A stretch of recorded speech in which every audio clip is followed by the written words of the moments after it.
안녕하세요, 여러분. 한이재미와 함께하는 토픽 기출문제 풀이입니다. 저는 여러분과 함께 중급 토픽을 공부할 임경희 선생님입니다. 오늘부터는 지난 2013년 7월에 실시한 31회 토픽 문제를 볼 텐데요. 여러분은 한이재미 홈페이지 라디오 수업방에 가서 31회 중급 어휘 및 문법 1 파일을 출력해서 같이 보시면 됩니다. 문제는 스스로 풀어본 후에 수업을 듣는 것이 좋겠고요. 또 수업에 필요한 파일을 열어보면 문제 옆에 요점 정리라는 부분이 있습니다. 문제를 풀 때는 그 내용을 보지 말고 문제만 푸세요. 그리고 요점 정리는 수업을 들으면서 또는 수업 후에 복습하면서 활용하시기 바랍니다.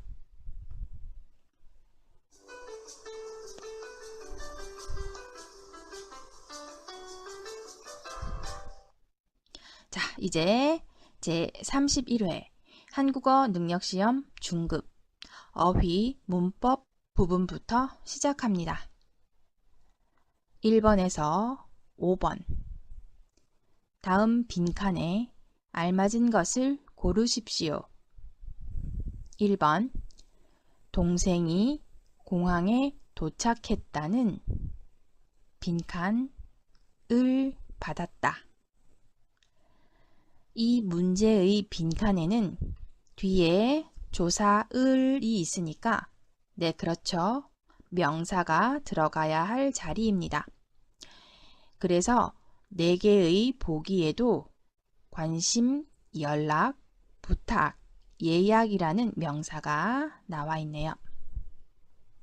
그럼 우선 빈칸 명사 뒤에 따라 나오는 을 받다의 형태로 모든 보기의 명사들이 자연스럽게 사용되는지 살펴봅니다. 네, 어떤가요? 그렇죠. 보기의 모든 명사는 무엇을, 을, 받다의 형태로 자연스럽게 쓰입니다. 그렇다면 정답을 찾기 위해서는 네, 명사의 앞부분을 살펴봐야겠습니다. 동생이 공항에 도착했다는 명사의 형태가 되는데요. 그러니까 앞부분에 동생이 공항에 도착했다는 문장의 내용과 뒤에 따라 나오는 빈칸의 명사의 의미가 서로 관계가 있어야 합니다. 동생이 공항에 도착했다는 것은 동생에게 일어난 어떤 상황에 대한 사실이고 그 사실을 내가 들어서 알게 되었다. 즉, 동생에 대한 어떤 소식을 들었다라고 이해한다면 답은 뭐가 될까요? 네, 2번 연락을 선택하는 것이 자연스럽겠습니다. 그럼 2번에 정답을 넣어서 문장을 같이 읽어봅시다. 동생이 공항에 도착했다는 연락을 받았다. 다음 2번입니다. 취미로 여러 나라의 우표를 빈칸 고 있다. 네, 2번의 빈칸에 들어갈 단어는 우표를 어떻게 하다의 동사가 들어갈 자리입니다.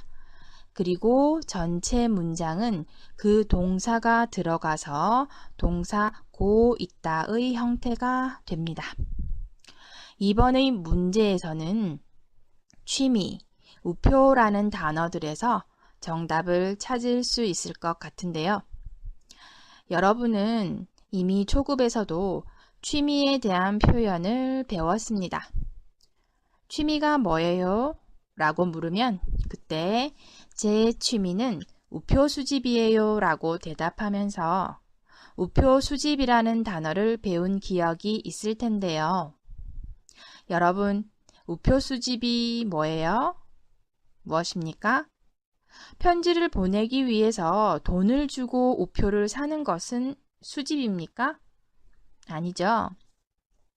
아주 신기하고 예쁜 그림 또는 모양을 가진 우표를 하나, 둘, 나의 것으로 만드는 것입니다. 이렇게 취미로 수집하는 것에는 우표 이외에도 다른 나라의 신기한 동전이나 지폐들도 있습니다. 이렇게 우표를 수집하다에서 동사 수집하다는 한자어입니다. 그리고 같은 뜻의 순수한 한국어가 바로 3번 모으다입니다. 취미를 표현할 때 우표라는 단어가 나오면 우표 수집, 우표를 수집하다, 우표를 모으다 등이 자주 쓰이는 표현이니까 알아두시기 바랍니다. 그럼 정답을 넣어서 함께 읽어봅시다. 취미로 여러 나라의 우표를 모으고 있다. 3번 국이 싱거워서 소금을 빈칸 넣었다. 3번의 빈칸은 어때요? 네, 꼭 어떤 단어를 넣지 않아도 틀린 문장이 아닙니다. 국이 싱거워서 소금을 넣었다. 그렇지만 빈칸에 들어가서 뒤따라 나오는 동사 넣었다를 조금 더 자세하게 표현해 줄 수 있는 단어가 들어가면 좋겠죠? 그래서 이 빈칸은 부사가 들어갈 자리입니다. 그럼 어떤 뜻의 부사가 들어가면 될까요? 내용을 다시 보면 국이 싱거워서 라고 되어 있네요. 여러분이 맛있는 국을 만드는데 맛을 보니까 싱거워요. 네, 음식에 소금의 양이 너무 적으면 음식의 맛이 싱겁다라고 표현합니다. 그러면 음식이 싱거울 때 소금을 얼마만큼 넣어요? 많이 넣어요? 적게 넣어요? 네, 그러니까 여기 빈칸은 소금의 양을 표현해 줄 수 있는 부사를 넣는 것이 좋겠습니다.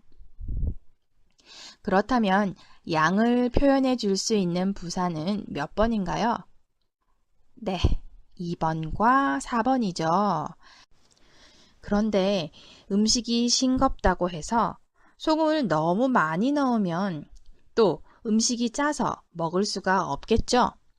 그러니까 네, 2번에 가득은 많다는 의미니까 어울리지 않고 적다는 의미로 조금과 비슷한 뜻의 단어인 4번 약간을 선택하는 것이 좋겠습니다. 이해되셨죠? 그럼 정답을 넣어서 읽어봅시다. 국이 싱거워서 소금을 약간 넣었다. 4번 재미있는 일이 없어서 하루 종일 빈칸. 여러분 생각해 보세요. 일요일인데 집에 나 혼자 있어요. 텔레비전에는 내가 좋아하는 프로그램을 하지 않아요. 친구에게 전화했더니 친구는 다른 약속이 있어서 만날 수가 없어요. 이런 경우에 여러분은 기분이 어때요? 네, 재미있는 일이 없으니까 그때의 기분을 나타내는 형용사를 보기에서 찾으면 좋겠습니다. 그렇죠. 답은 1번, 심심하다입니다. 그래서 일요일에 혼자 집에 있을 때, 아무런 재미있는 일이 없을 때 여러분은 재미없어, 심심해 라고 말할 수 있습니다. 그럼 다 같이 읽어봅시다. 재미있는 일이 없어서 하루 종일 심심했다. 다음 5번입니다. 나는 꿈을 빈칸 위해서 더욱 노력할 것이다. 여러분, 이 문장의 빈칸에는 꿈을 어떻게 하다라는 동사가 들어가야 합니다. 그리고 뒤에 어떤 목적을 나타내는 표현으로 위해서가 있으니까 빈칸의 동사는 보기의 단어들처럼 모양을 바꾸어 무엇 무엇 기라고 하는 명사형으로 바뀝니다. 그래서 무엇 무엇 하기 위해서가 됩니다. 자, 그럼 이제 답을 찾아봅시다.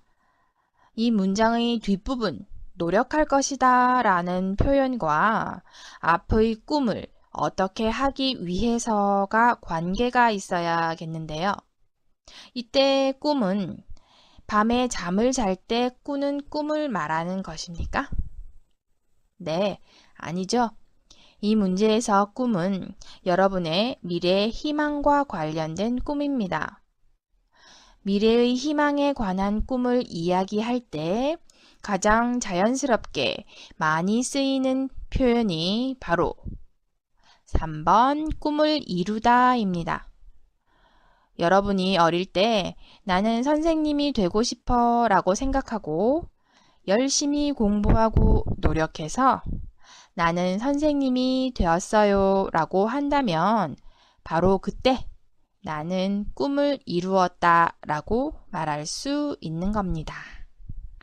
보기에 다른 동사들은 꿈이라는 단어와 함께 꿈을 어떻게 하다의 형태로는 잘 쓰이지 않습니다. 그럼 5번의 문장도 함께 읽어볼까요? 나는 꿈을 이루기 위해서 더욱 노력할 것이다. 다음 문제는 6번에서 9번까지입니다. 다음 밑줄 친 부분의 의미가 비슷한 것을 고르십시오. 6번. 출근 시간이라서 그런지 차가 많이 막힌다. 네, 밑줄 친 부분의 단어 막히다와 비슷한 의미의 단어를 고르는 문제입니다. 그런데 막히다라는 단어만 보지 마시고 여기서는 네, 차가 막히다의 표현을 같이 봐야 합니다. 그리고 문장 전체의 내용을 이렇게 이해해 봅시다. 출근 시간이에요. 도로 위에 차가 너무 많아요. 그래서 차가 움직이지 못하는 상황입니다. 이럴 때 차가 막히다와 비슷하게 쓰는 단어는 4번 밀리다입니다. 사실 밀리다와 막히다는 정확하게 말하면 그 뜻이 조금 다르지만 차가 막히다, 차가 너무 많아서 길이 막히다, 그리고 출근 시간이라서 차가 많이 밀린다의 표현은 비슷하게 써도 좋습니다. 한국 사람들도 일상생활에서는 거의 구분 없이 사용합니다. 그러나 참고로 말씀드리면 차는 차가 밀리다, 그리고 도로는 도로가 막히다로 서로 어울려 쓰는 것이 더 좋습니다. 됐나요? 그럼 다음 문제 7번으로 갑니다. 그는 어려운 가정 형편 속에서도 웃음을 잃지 않았다. 네, 7번에는 어려운, 즉 어렵다라는 형용사에 밑줄이 있습니다. 여러분이 잘 알고 있는 어렵다의 뜻은 한국어가 너무 어렵다, 혹은 어려운 시험 문제처럼 쉽다의 반대말입니다. 그런데 이 문장에서는 그런 뜻이 아닙니다. 어려운이라는 형용사가 뒤에 있는 가정 형편이라는 단어를 꾸미면서 어려운 가정 형편 또는 가정 형편이 어렵다로 사용되는 것을 알아야 합니다. 가정 형편이라고 하면 예를 들어 어떤 집은 돈이 아주 많아서 가정 형편이 좋다라고 표현하고 또는 어떤 집은 부모님이 안 계시거나 돈이 너무 없어서 가정 형편이 안 좋다 등의 표현으로 사용되는데요. 이때 가정 형편이 좋지 않다라고 하면 특히 경제적으로 돈이 많이 없어서 생활하는 것이 어렵다는 뜻입니다. 이때 어렵다 대신에 쓸 수 있는 단어는 2번 힘들다입니다. 그는 힘든 가정 형편 속에서도 웃음을 잃지 않았다. 그러니까 경제적으로 돈이 많이 없어서 힘들어도 항상 웃는다 라고 문장을 이해하면 되겠습니다. 다음 8번입니다. 이 병을 고칠 수 있는 마지막 방법은 수술을 하는 것이다. 8번에는 방법이라는 명사에 밑줄이 그어져 있네요. 방법이라는 단어와 바꾸어 쓸 수 있는 단어는 무엇일까요? 예를 들어 봅시다. 여러분, 선생님이 지금 서울에 있어요. 그런데 부산에 가고 싶어요. 멀리, 다른 곳으로 빨리 이동해서 가고 싶을 때 어떻게 하죠? 어떤 방법이 좋습니까? 버스, 기차 또는 비행기를 타는 방법이 좋겠죠? 이때 이런 버스, 기차, 비행기와 같은 단어를 모두 무엇이라고 합니까? 교통수단이라고 하죠. 그래서 여러분이 수단이라는 단어를 사전에서 찾아보면 목적을 이루기 위한 방법이라고 나와 있습니다. 그래서 방법과 비슷하게 쓸 수 있는 단어는 1번 수단입니다. 그래서 문제에 나온 문장을 잘 보면 병을 고치는 것이 목적이고 그렇게 하기 위해서 사용하는 방법, 즉 수단이 수술을 하는 것이다 라고 문장을 이해하면 좋겠습니다. 자, 비슷한 단어 고르는 문제 마지막 9번입니다. 9번 주말에는 주로 집에서 시간을 보낸다. 9번 문제에는 주로라고 하는 부사에 밑줄이 있습니다. 선생님은 버스, 택시, 자가용 등등 다양한 교통수단을 이용하기도 하지만 주로 지하철을 타요. 선생님은 양식, 일식, 중식 등 여러 다른 나라의 음식들도 먹지만 주로 한식을 먹어요. 자, 어때요? 이렇게 어떤 것을 다른 것보다 특별히 더 많이 하거나 중심이 되게 한다는 뜻이 바로 주로라는 부사입니다. 그렇다면 보기 중에 주로와 비슷하게 쓰이는 부사는 무엇일까요? 3번의 무조건이라는 단어는요, 예외가 없다. 그래서 100%예요. 주말에는 언제나 항상 집에 있는다는 의미가 되어버리니까 3번의 무조건은 답이 아니고요. 답은 4번. 전체에서 많은 부분이나 횟수를 차지한다는 뜻의 대부분을 선택하는 것이 맞겠습니다. 대부분 이외에도 비슷하게 쓰일 수 있는 단어는 대체로, 대개 등이 있습니다.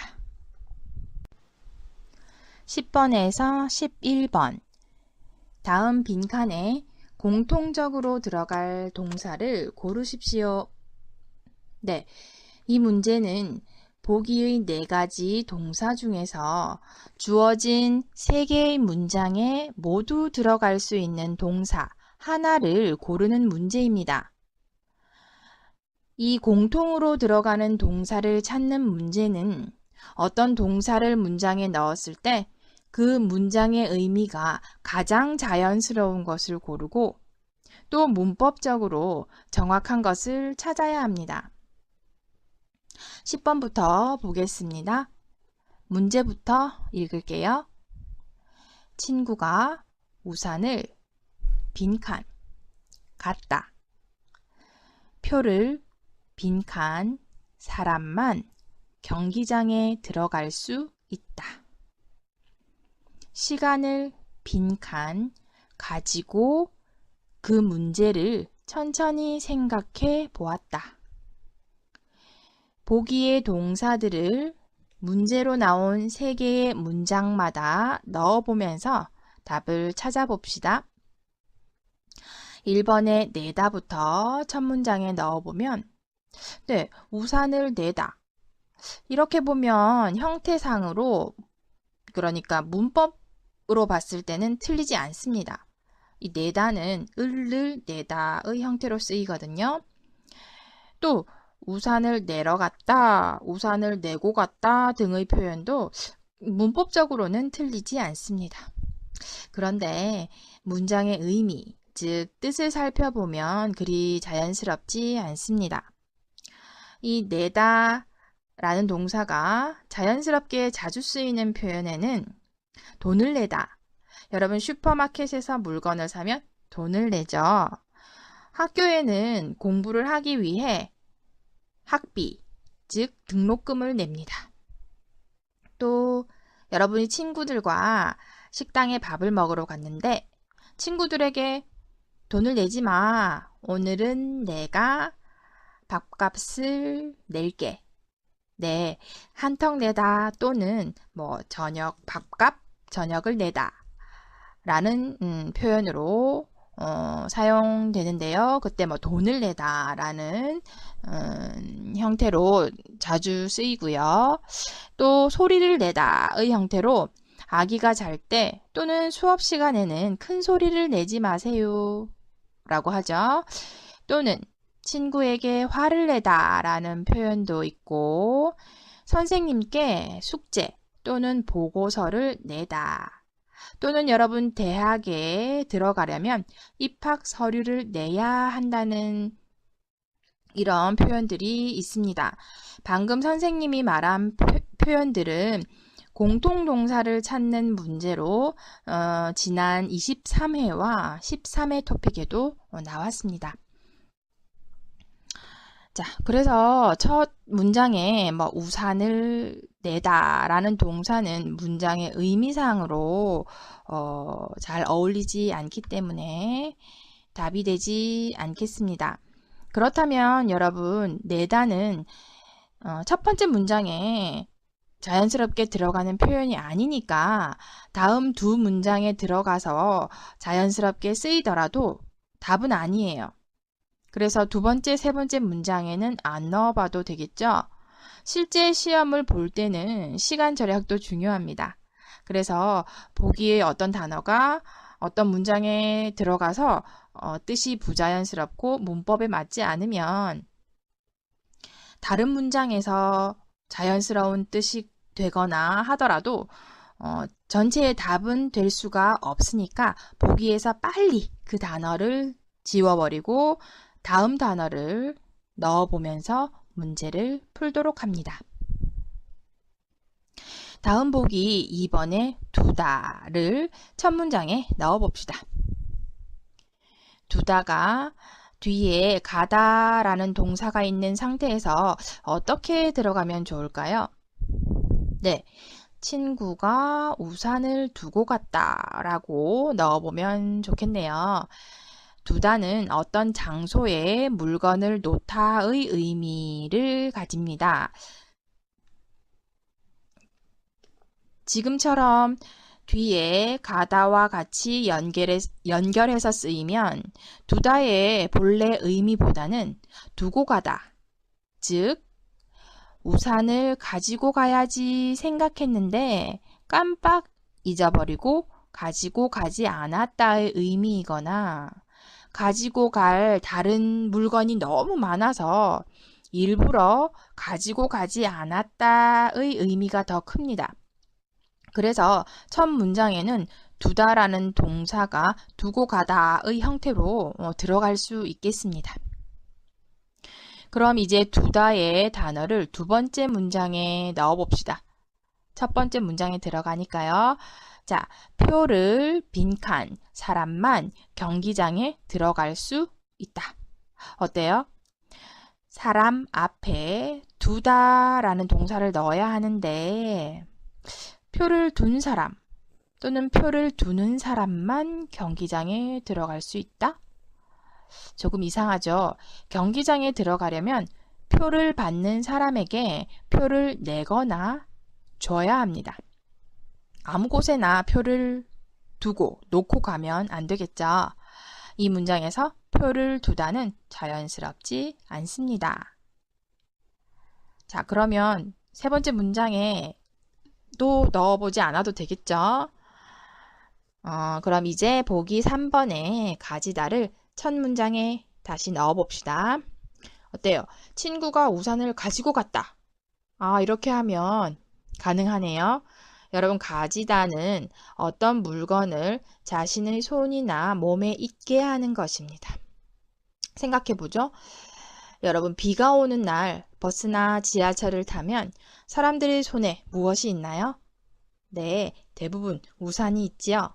그럴 때 비가 오니까 사람들이 모두 우산을 가지고 있어요 라고 말할 수 있습니다. 가지다가 자연스럽게 들어가네요. 그럼 두 번째 문장에 또 가지다를 넣어 봅시다.